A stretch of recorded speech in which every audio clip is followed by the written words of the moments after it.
Good Saturday evening, ladies and gentlemen. How you doing? I am Kendrick, the sports guy, and it is our time, Saturday night sports buzz with yours truly. How you doing? Hope everyone is doing well. It is Mother's Day weekend, pre-Mother's Day. We're gonna show the mothers a little love on tonight. First, we're gonna talk a little bit of sports. And I hope you all are doing well. So if you pop in, come in, make sure you let me know where you're watching from. Make sure you like, make sure you share this live stream to all your social media platforms. If you're watching me on YouTube, make sure you subscribe to my channel. It doesn't cost you a dime. Kendrick Sports Hustle. That's SporTZHustle, as well as TFG Sports Media. Make sure you subscribe to that as well on YouTube and TFG Media uh, as well. Got quite a few different shows and channels on the TFG media group. Matter of fact, one of them, I am part of a panel on TFG tonight with the host Brenton Haynes, again myself, Lady Devin Divine, and my good brother Lee Black. We are all on that. It comes on Friday nights at 7 p.m. Again on TFG tonight. Make sure you subscribe to that channel if you haven't. Doesn't cost you a dime on YouTube. Again, make sure you follow me right here if you're watching me on Facebook. Again, Kendrick Sports Hustle, as well as my personal page, Kendrick Roline Henderson. You can also follow me on Instagram at Kendrick1969. And you can follow me on TikTok at Kendrick Henderson 51, where it goes down over there on TikTok, ladies and gentlemen. We have a good time over there. And my live streams over there really go in because it's a lot of engagement, and that's my main thing about doing live streams is I want to engage with the viewers where we can just sit back and have a good time, especially when we're talking about sports. Because let's be honest, sports isn't that serious, ladies and gentlemen. To some, it is. Some fanatics, as I call them. I'm a fan. I'm not a fanatic. I love my sports, but I'm not fanatical about it. But some people, they are fanatics. They take their sports really serious, man, and they would go back and forth and go crazy in the comments section and in the chat. Whereas, man, I ain't trying to do all that. We can talk and have our opinions, and that's all good. But at the end of the day, it's just sports. We should have a little fun with it. But again, make sure you comment. Let me know where you're watching from. Like, don't be hiding in the bushes. If you're watching me on Facebook as well as on YouTube, comment. Let me know where you're watching from.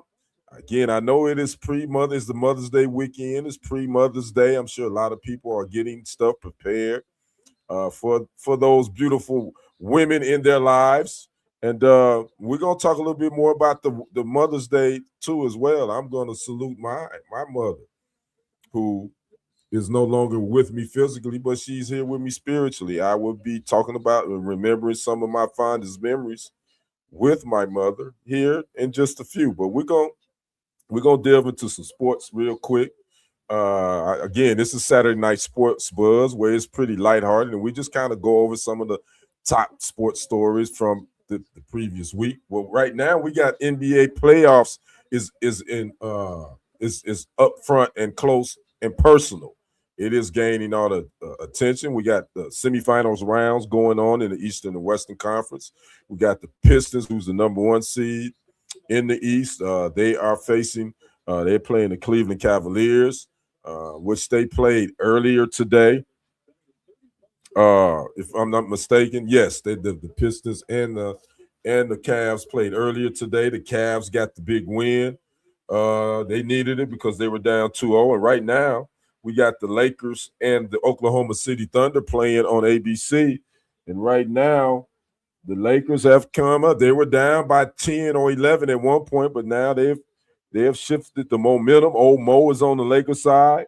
They are up 54-49 with roughly 2:20 left to go in the first half. And I wouldn't say it's a must win for the Lakers, or was it a must win for the Cavs? But both teams were down 2-0, so you definitely don't want to go down 3-0 because it's definitely tough to come back from that.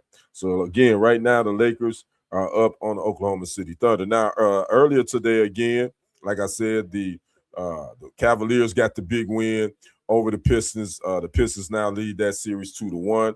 On last night, we got the best team. I think the best team playing. I ain't saying they the best team in the playoffs, but they, to me, in my opinion, are playing the best.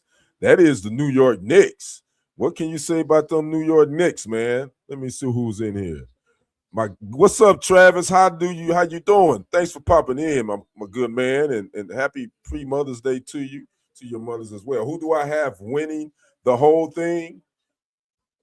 I said that I thought the Thunder is going to repeat. I think the Thunder is probably going to repeat, but I think they're going the San Antonio Spurs is going to be it's going to be a tough out. I think the Thunder will beat the Lakers. I think they'll win this series in 5. But I think the next one, I think the Spurs are going to I think they're going to beat the Timberwolves. I think that Western Conference Final is going to be tough, but I think the Thunder will come out of that. And I think it'll be the Thunder and the Pistons. I still say the Pistons in the finals, but the Knicks, I don't know, man.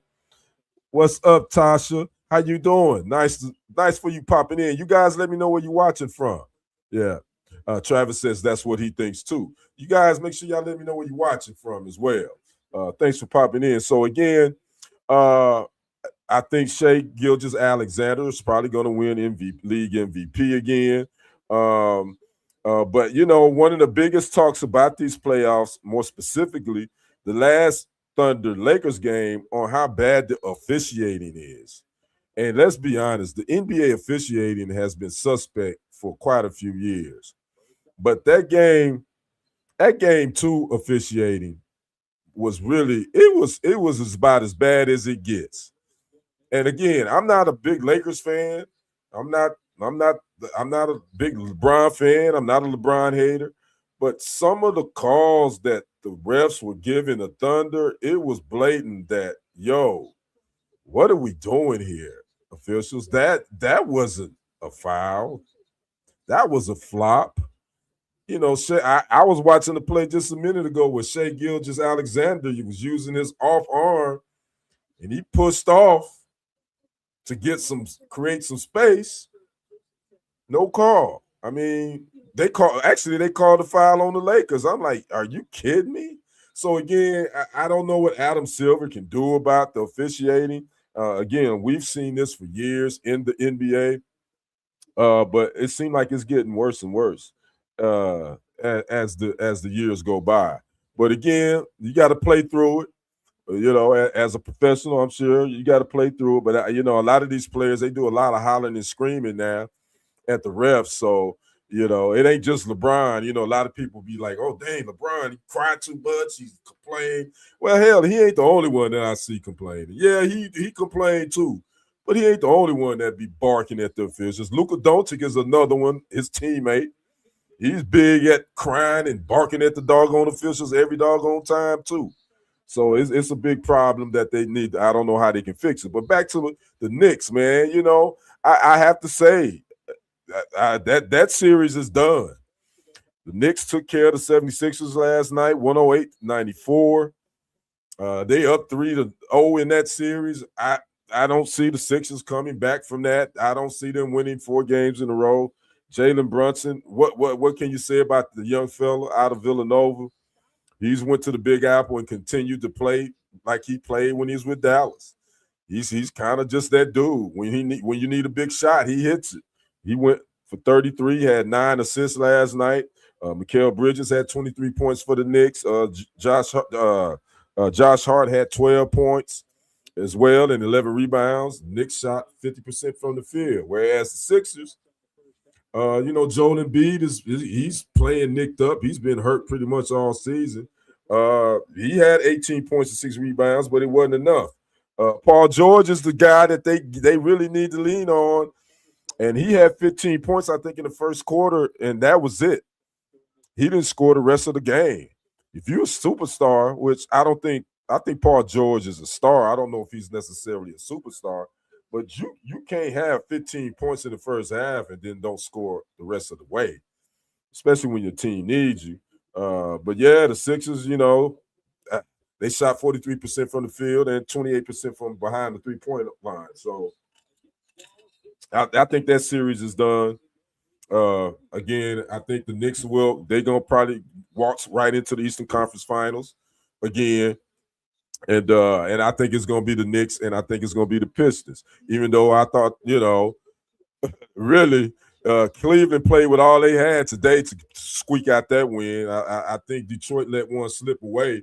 I think Detroit really could have put the pressure on getting that win tonight, but they let it slip away. But again, I think, in my opinion, I think in the Eastern Conference Finals, it's going to be the Pistons and the Knicks.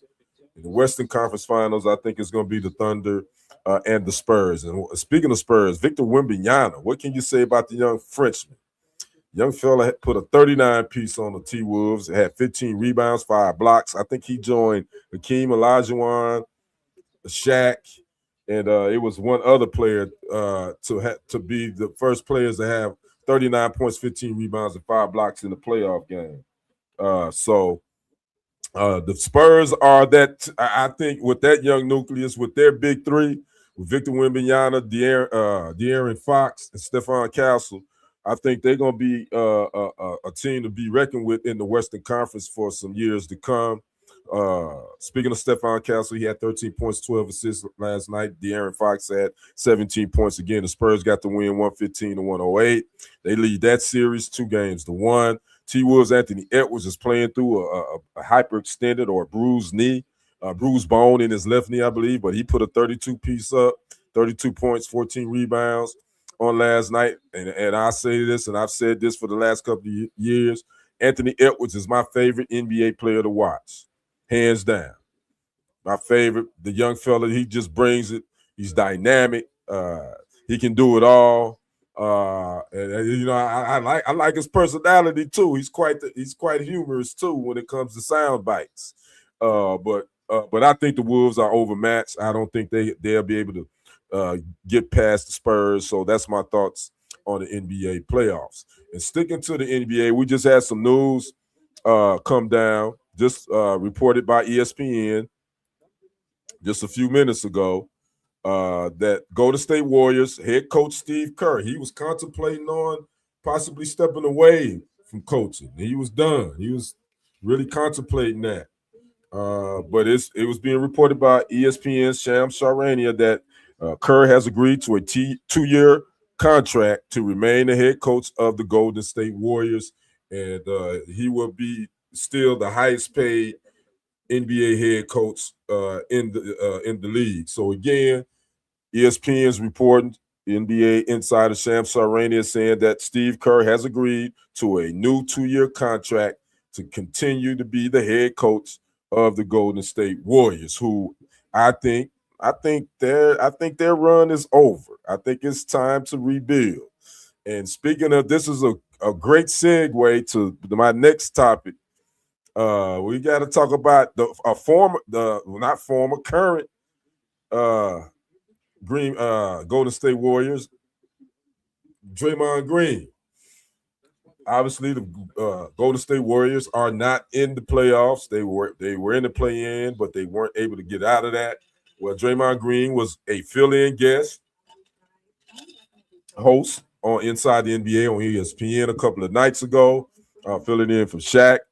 And Charles Barkley was given his assessment on the state of the Golden State Warriors, and his thoughts were, at this point the run is over.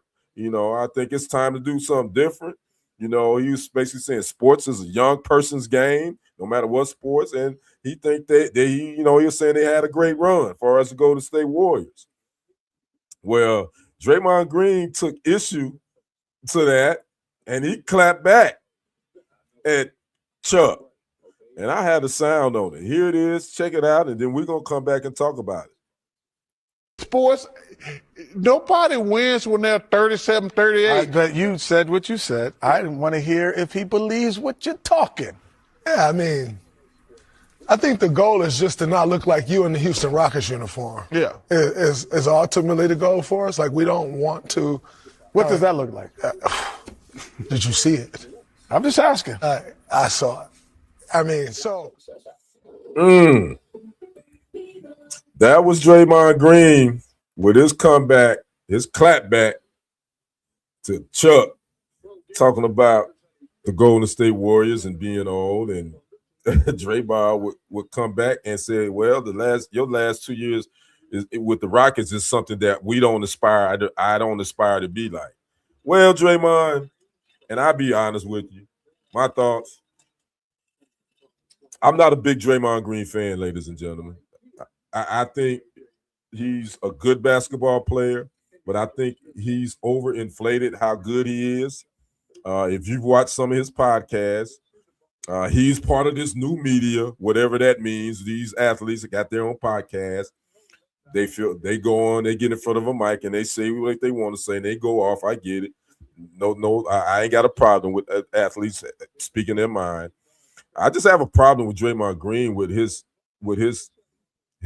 thoughts of that he's that dude. Because I don't think he's that dude. Now, do I think he was a key piece to the 4 championships the Warriors won? Absolutely. Definitely think he was a key piece.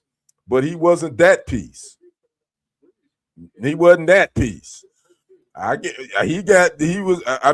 Rivers went at him they've been going back and forth, and Austin Rivers basically he barbecued him on his comeback because Draymond came for him and Austin came for him. But anyway, I just think Draymond is I think he's better than he really is. Again, he was drafted into a pretty good situation, a pretty good team. When you play with 3 Hall of Famers, or future Hall of Famers. You ran one of them off. By the way, Kevin Durant. But, you had the luxury of playing with Klay Thompson and Stephen Curry. And Stephen Curry, excuse me, not Stephen. His name is actually William, but that's neither here nor there. So, again, my man, slow down a bit. Chill out. Yeah, you got 4 chips, but just because you win rings, there's a bunch of players that got multiple rings. That ain't great players. They just happen to be in a good situation. Now let's go back to him trying to put the Hall of Famer on blast about his Houston Rockets career. Well, let's see here. His 4 years in Houston, his last 4 years, that is Barkley, he played 16 years. His last 4 years was with the Houston Rockets. He averaged 16.5 points per game, 12.2 rebounds, and 3.9 assists. Matter of fact, I think he had a 33 rebound game with the Rockets. That was his 4 years in Houston. Not bad for a guy that was up in age by that point. His 4 years in Houston is better. His stats is better than Draymond Green's career stats. Oh, by the way, they are 8.7 points per game, 6.8 rebounds, and 5.6 assists. So Barkley's 4 years in Houston, which some would say was probably the downside of his career, he was a better player than what Draymond has been his whole career. Yeah, he won a Defensive Player of the Year award in 2017 or whatever. Okay, he did that. Salute, respect. 4 chips, salute, respect. But as a player, I don't think nobody in their right mind would take Draymond Green over Chuck. Oh, and by the way, Chuck's career stats: 22.1 points per game, 11.7 rebounds, 3.9 assists. He also won the league MVP, 93. No chips. I get it. But just because you ain't got no chips don't mean you're not a great player. And I think that's what gets lost in the sauce. We think you equate a player with multiple championships, that means that they're a great player. No, that doesn't necessarily mean so. And it doesn't necessarily mean those that don't have a chip aren't great players. There's quite a few of them that don't have chips that were great players in the NBA. And unfortunately, this is the only sport we get into these conversations about the GOAT and who's great and who's not. It seemed like I don't understand why is that always the conversation in basketball. I don't get it. And then to say that you watched his last couple of years in Houston, Draymond, that's cap, bro. You were born March 4th, 1990. His last 2 years you would have been around 8 or 9. Not saying you didn't watch, but you didn't know. Were you a statistician then? Were you looking in the box scores at 9? I don't know. I'm just assuming. I know at 9 years old I was watching sports, but I damn sure wasn't looking at the box scores, watching somebody's career. So that was cap, Draymond. You know good and damn well you didn't watch Chuck's last couple of years in Houston because you wasn't even 10 years old. You were still wearing underoos, running around with snot in your nose. So anyway, that's Draymond Green again. I think he overinflates how good he is. You take Draymond Green off that Golden State Warrior team and put him somewhere else where he has to carry a team, he wouldn't be that dude. Because I don't even think Draymond Green was that dude at Michigan State, if I'm not mistaken. I could be wrong. I should have looked it up. But again, I'm not taking away. To make it to the NBA and to last as long as he's there. I'm not saying he's not a good basketball player by no means. I'm not saying he's a bust or a scrub. Because I think if you make it to the highest level, if any professional sport, you're definitely not a scrub or a bust. I don't subscribe to that theory. But I do subscribe to the theory that some of these guys think they're better than they really are, and they're not. And Draymond Green is the captain of that list, in my opinion. So we had to talk about that on tonight. So I thought that was interesting. And Chuck would have a he would have a response on the Dan Patrick show. Chuck would say, if Golden State was relevant, he wouldn't be in the studio with me. And Chuck would respond, he would say that on the Dan Patrick show, which I thought was funny. But I will have to say, Draymond, a couple of days after this clip went nuts on social media, he would talk to fadeawayworld.net. He would somewhat apologize. And let me find a quote. Draymond would say, again, and I quote, the reason that I would even say that, what he said about Chuck, is that Charles Barkley makes fun of his career. Matter of fact, he makes fun of his career the last 2 years he was in Houston. He said, this is what Draymond was saying. I'm sort of paraphrasing. He says, I was going to get that free money. He said, he would go on to say, that is, Draymond. That's what he says. Everybody tried to make it like, oh, man, Draymond Green thinks he's better than Chuck. I found that interesting because what it shows is how badly y'all want me to do bad. Again, that was a quote from Draymond Green, and I don't think nobody wants him to do bad. I don't want him to do bad. I just want him to be quiet sometimes. I just want somebody to mute his mic. I don't want to see the brother do bad, but I would like to see his mic muted, me personally. Then Draymond would say his mom started blowing his phone up. He was out having a drink, and she asked him, was he and Charles got into it? And he said no. Then she's like, she was seeing stuff on social media, on X. He would go on to say, he told his mom, stay off Twitter. Them people don't know what they're talking about. Then he would go on to say the disrespect wasn't the intent. If that's the way it's viewed as public disrespect, I can gladly publicly apologize. Disrespect wasn't my intent. What's funny about that is he says that in the statement, but he didn't publicly apologize. The irony in that. So he didn't gladly apologize. He didn't say, hey, Chuck, my bad, bro. I didn't mean to disrespect you. I hadn't seen him say that anywhere. So he hadn't really publicly apologized. Maybe, I ain't the smartest man in the world, but I hadn't seen it. Maybe I need to search and dig a little deeper. But anyway, so that was one of the bigger stories that happened this week. That clip went crazy. Then we also have Johnny Manziel, Johnny Football. Johnny Football is getting to the boxing ring, ladies and gentlemen. He's going to be fighting a actor, podcaster Bob Menery. on May the 23rd at the UFC Apex in Las Vegas. Uh, Again, I don't know what it is. I don't know how this came about, but Johnny Football, Johnny Manziel will be putting on the boxing gloves to fight podcaster actor Bob Menery.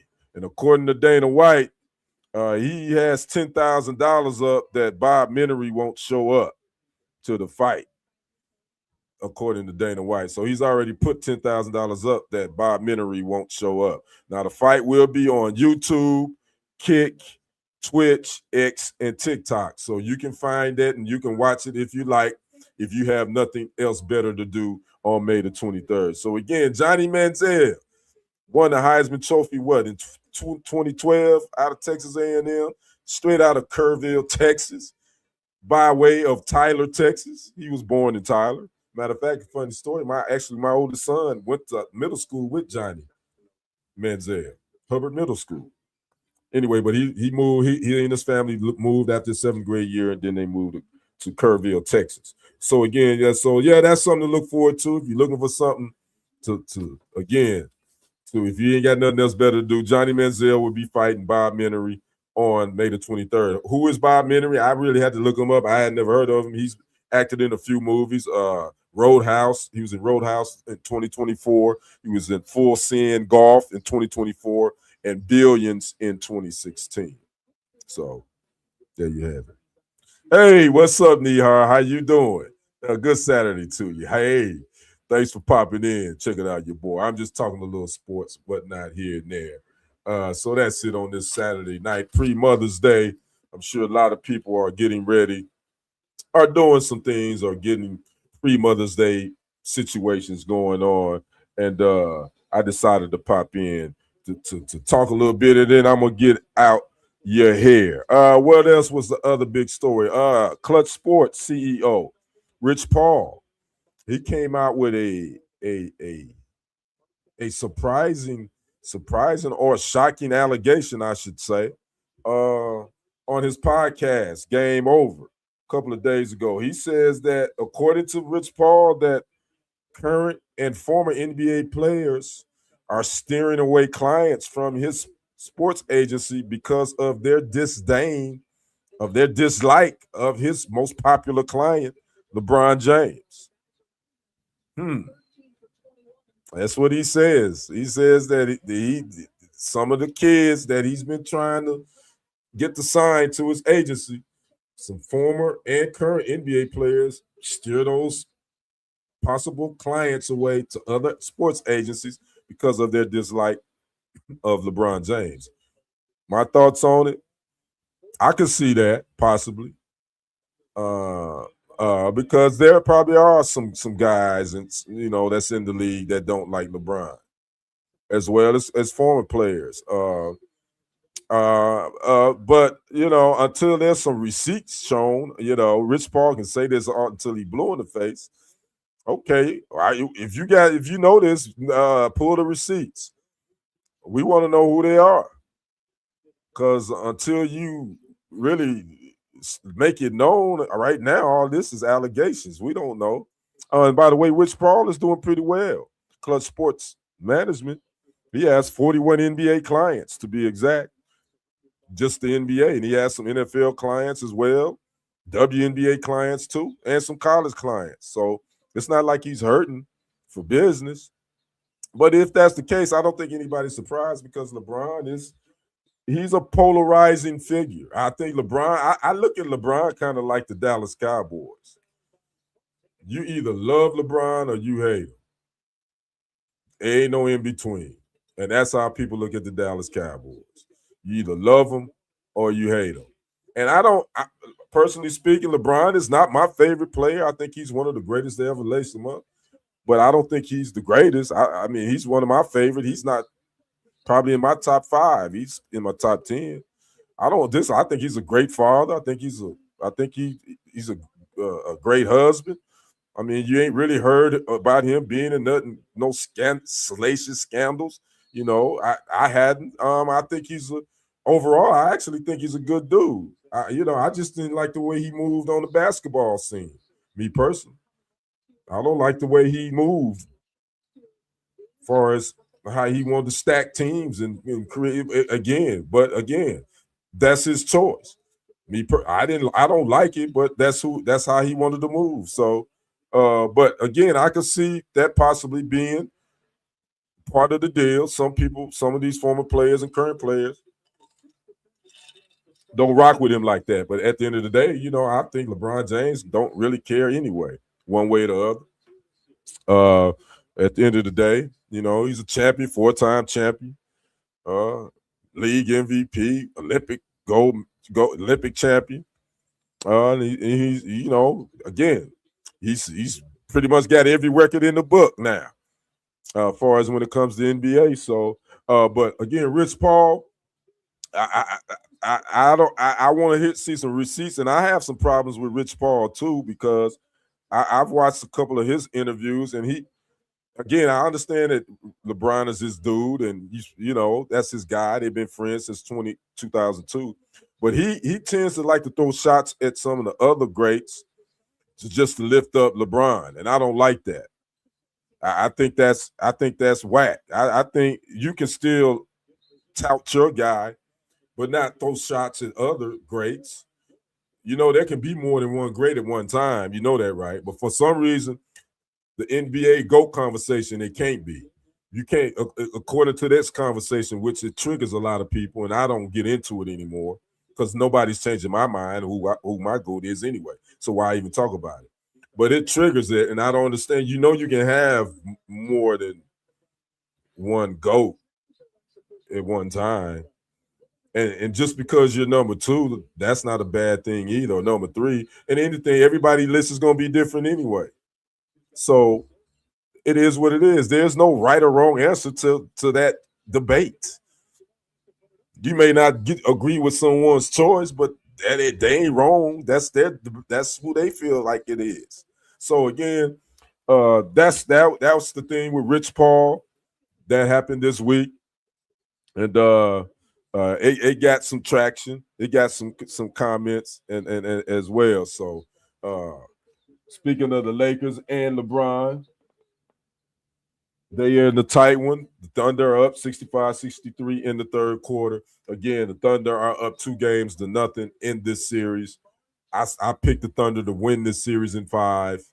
And I picked the Spurs to win the other series in the Western Conference semifinals over the T-Wolves. I picked them to win that one in 6. As far as the Eastern Conference, I think the Knicks is pretty much, you can stick a fork in that one. 76ers are done. The Knicks are up 3-0 on the Sixers now. And that Pistons-Cavaliers series might be a little bit tighter. Cavs got the win today, so the Pistons are up 2-1 in that other Eastern Conference semifinals. All right. It is Mother's Day weekend, and I wanted to save the last part of the show. If anybody's watching, definitely I want you to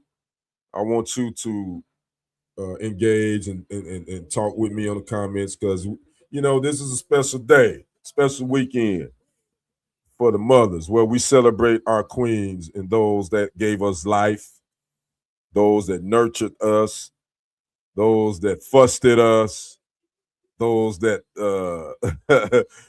disciplined us, those that hugged us, those that did all that what mothers do when it comes to their children, being that steady rock, that steady influence. And so again, I'm saluting all the mothers on tonight, because you are the backbone. You are the backbone of the family. And you set the tone, especially for children, and for how they can get ready to move on and get into the world and move on to be who the best they can be. Not saying fathers don't have a role in that either, because fathers do. They're important too, but mothers set the tone, in my opinion, because they carried these babies for 9 months. So they have a different connection with their children than fathers do. And I can honestly say that connection with my mother, it had been, and still is, since from the day I probably enter her womb. I said this. I said I remember I was she was the first woman that I fell in love with. That my mother. She was the first woman I knew what her heartbeat sounded like. You know, uh, she my mother Carolyn Louise Henderson, peace be upon her. My mother was 16 years old when she birthed her first son in Milwaukee, Wisconsin, at Milwaukee County General Hospital, January 19th, 1969. And I remember my mother telling me that when when she delivered me, her birth, her umbilical cord was wrapped around my neck, and I wasn't breathing. And the doctors had to do what they had to do, so to get me to breathe. So she always said that I was her miracle child. So again, so yeah, being born to a teenage mother who, you know, I didn't really know the effects of it. My mother was the youngest child of 11 of Amos and the late Amos and Eula Mae Horn Henderson. And my mother did not know her own mother. My grandmother, Eula Mae Horn Henderson, passed away before my mother turned 2 years old. My grandmother passed away in 1954, May of 1954. My mother was born June 9th, 1952. So my mother did not even know her own mother. So she grew up motherless. Um, she would eventually my grandfather will allow her to go stay with her older sisters in Milwaukee. And that's a whole nother story for a whole nother day. But my mother birthed her first son again, and I have so many fond memories when I was her only child. I knew I would I was very, very, I guess, creative because I was the only child for so long. So I would do things that would really would have my mother pulling her hair out. I remember my mother had some end tables. We were living in Milwaukee. I think I was around 4, maybe. I don't know how old I am on this picture. I think I may be, but I probably was there. I probably was about 4 right there, 3 or 4. I don't know. But my mother had some end tables where I was small enough that I could get in, and I would get in those end tables from time to time and hide from my mother. And I would hear her yelling my name, Kenny, Kenny, where are you? And I wouldn't be saying nothing. I'd be in that end table. I would do that from time to time. Don't know why, ladies and gentlemen. That's because that's how I entertained myself with me being the only child. So I would do that. There was some other things I did. My mother would tell me there was one Christmas she bought me some Christmas gifts. We were staying upstairs, and I threw all my Christmas toys out the window. And she said the postman came and knocked on her door and said, "Ma'am, were you throwing some stuff away?" She's like, "No." She said, "Well, you got a whole bunch of toys outside of your window." And she looked, and lo and behold, it was my Christmas toys that I had thrown out the window. Yeah.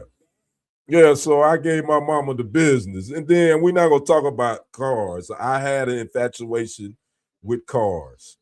I At the age of 5 and 6, I would 4 and 5 and 6. For some reason, I would love figure out how to put cars in gear.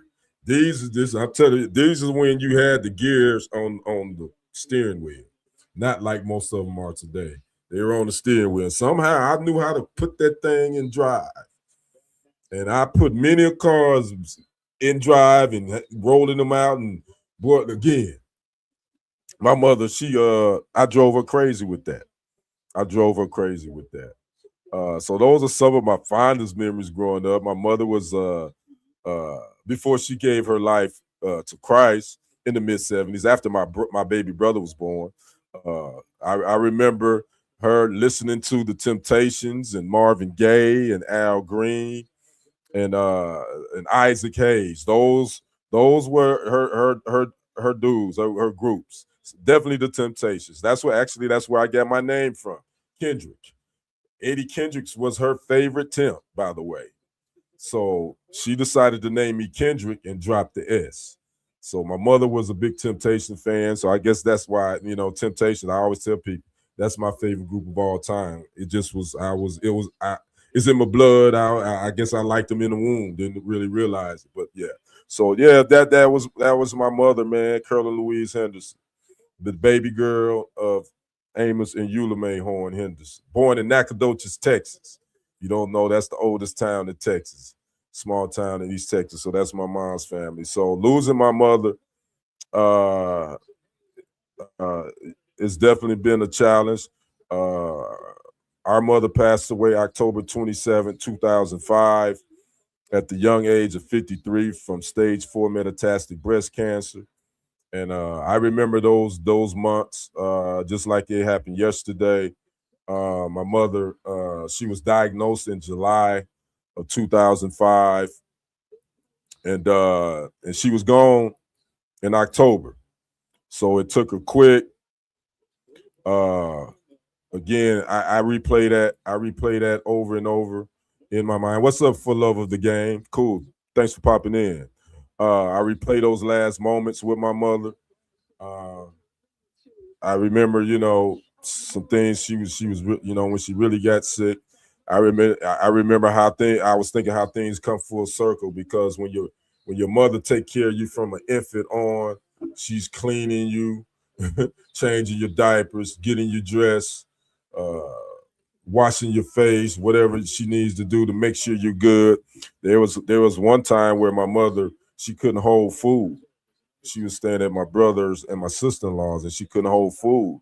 She was trying to eat. This was toward the end of her life, and I could tell she was about to throw up. So I had to run over there, and my mother, she actually threw up in my hands.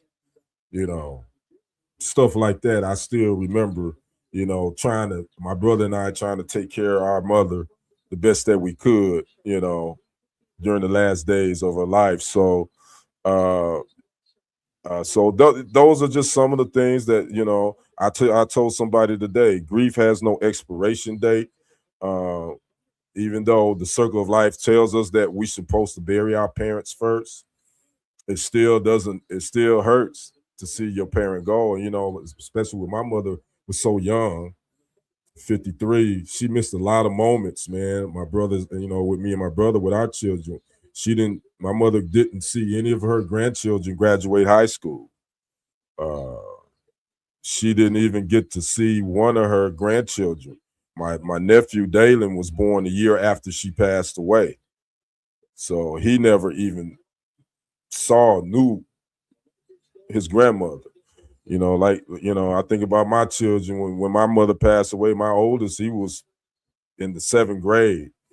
And my two youngest, my daughter and my youngest son, they were both in elementary school. So they remember my mother, but vaguely, they were young. So yeah, just think about some of the moments my mother has missed. She don't need, her great grandchildren. I got two grandchildren that she didn't get to see. My brother has grandchildren that she didn't see. So it's bittersweet, man, thinking about that. And I think about me, I've already lived 4 years longer than my mother. I'm 57. So that I think about that a lot too, but the one thing you can't take away is, even though, a person that you love physically leaves, the memories don't. You have them in your heart forever. I have so many fond days. I think one of my most proudest Mother's Day memory, I remember I was working at Red Lobster at the time after I graduated high school. And on her born day, I had won Employee of the Month. So they gave me a $25 gift certificate. This was in the late 80s, by the way. I was making what, $3.50 an hour, by the way. They gave me a $25 gift certificate. Y'all remember back then, Red Lobster was the spot you go eat. If you was going to Red Lobster, yeah, you was doing big things. So I had one employee of the month for that month, and my mother's born day is in June.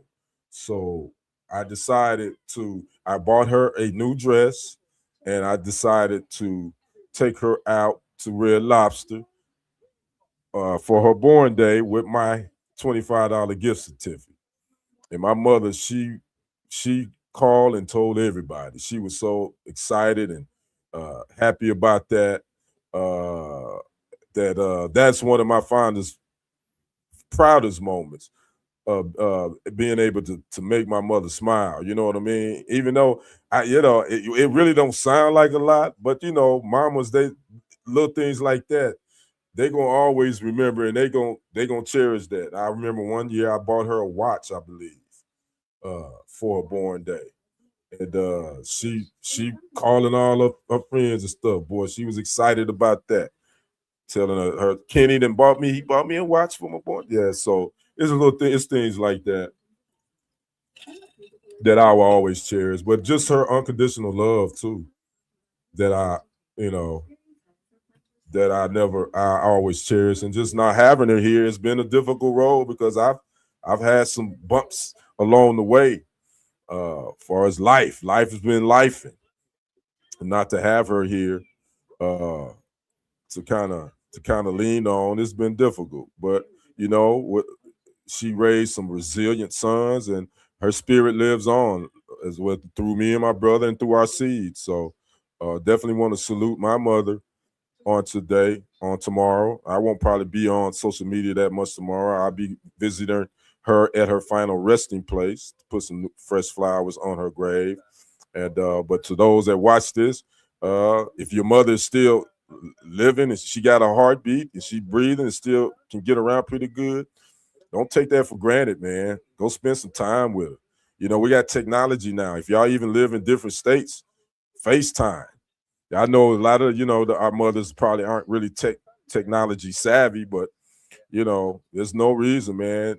You don't want to have leave with a what if. I wish I would have. You don't want to have those moments. So I say to those that you still got your mother, man, take care of her. Not just only on Mother's Day, but just during the year too. Show her, let her know you appreciate her. Pac had the song "Dear Mama." Just one of my favorite joints. Just let your mother know you appreciate her. Uh, when at all the sacrifices that she made, because let's be honest, mothers make more sacrifices than fathers do. That's just point blank. Period. I mean, and, it's no shade to good dads either. You know, some great dads out here, but mothers make sacrifices that a lot of fathers, we don't make. So definitely, man, go hug on your mom a little tighter, spend a little bit more time with her, and not only on Mother's Day, but all the other rest of the days as well. I also got to salute not only the woman that birthed me, but the woman that allowed me to become a father. My late ex-wife, who I think about all the time, and losing her has definitely been a challenge too. Bridget Annette Johnson Henderson, who we unexpectedly lost on May the 5th, 2022, at the young age of 47. We spent half our adult life together. We were married almost 20 years, and she was able to birth three beautiful children of mine. Uh, and she was a soldier. I was there for all them births, man, and she took no pain medicine, no epidural, none of that. She was a soldier. So her being gone has definitely been a challenge too, man. Uh, our grandkids, our oldest grandchild, Anila, misses her. Uh, she was 7 when Bridget passed away, so she has some memories of her granny. And our new grandson, Honest Kwawi, is 8 months, so he won't ever know his grandmother, but we're gonna make sure he know who she was. So I definitely gotta shout out Bridget Annette. I call her my Bridget Annette because she will always be that. Because she played an important part of my life too. She was the woman that birthed my 3 children. And so we're gonna, definitely Definitely gonna put some fresh flowers on her grave as well on tomorrow. So those two women right there, yeah, that it's been a challenge. So again, I would say it's Mother's Day weekend. Love on your mothers. Don't take them for granted, and don't take that time for granted that you have to spend with them. Don't make it seem like it's a chore, because it's a lot of us that wish we still had our mothers physically here on earth, that we could go get that Mother's Day meal or that Thanksgiving meal, that Easter meal or whatever, or just call just to say, hey, mama, what's happening? How you doing? I got something for you. About to come through. About to come scoop you up. Where you want to go today? I got you. Would love to be able to do that. But the Most High said, nope, I need my child back with me. That is my mother, Carolyn Louise Henderson. So, again, happy Mother's Day, Mama in heaven. Peace be upon you.